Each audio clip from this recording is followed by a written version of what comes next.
ഗവർണർക്കെതിരെ പ്രക്ഷോഭം നടത്തിയതിന് SFI പിള്ളേരെ പോലീസ് പിടിച്ചു, അറസ്റ്റ് ചെയ്തു, കോടതി കൊണ്ട് ഹാജരാക്കി. കോടതി ചെന്നപ്പോഴത്തേക്കും ആകെ കൺഫ്യൂഷൻ. എന്താ, പ്രതിഭാഗവും വാദിഭാഗവും പ്രതികളെ കുറ്റം പറയുന്നില്ല. അതായത് പബ്ലിക് പ്രോസിക്യൂട്ടറും ഗവൺമെൻറ് ഭാഗത്തു നിന്നുള്ള പബ്ലിക് പ്രോസിക്യൂട്ടറും പ്രതിഭാഗത്തിൻ്റെ വക്കീലും ഒരേ കാര്യമാണ് പറയുന്നത്.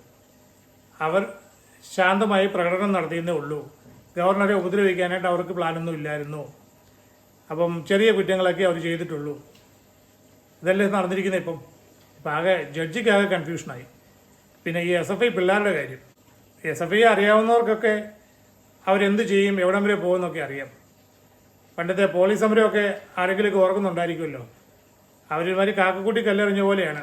അവരെ ആരെങ്കിലുമൊക്കെ ഒന്ന് ഉപദ്രവിച്ച് കഴിഞ്ഞാൽ അവരൊന്ന് ഇളകി കഴിഞ്ഞാൽ പിന്നെ വലിയ പാടാണ് അവരെ ഒതുക്കാനായിട്ട്. ഞാനെപ്പോഴും എൻ്റെ പിള്ളേരുടെ കൂടെയാണ്. ആ കാര്യത്തിൽ സംശയമൊന്നുമില്ല. ഈ പുറത്തുനിന്ന് വന്ന ഗവർണർ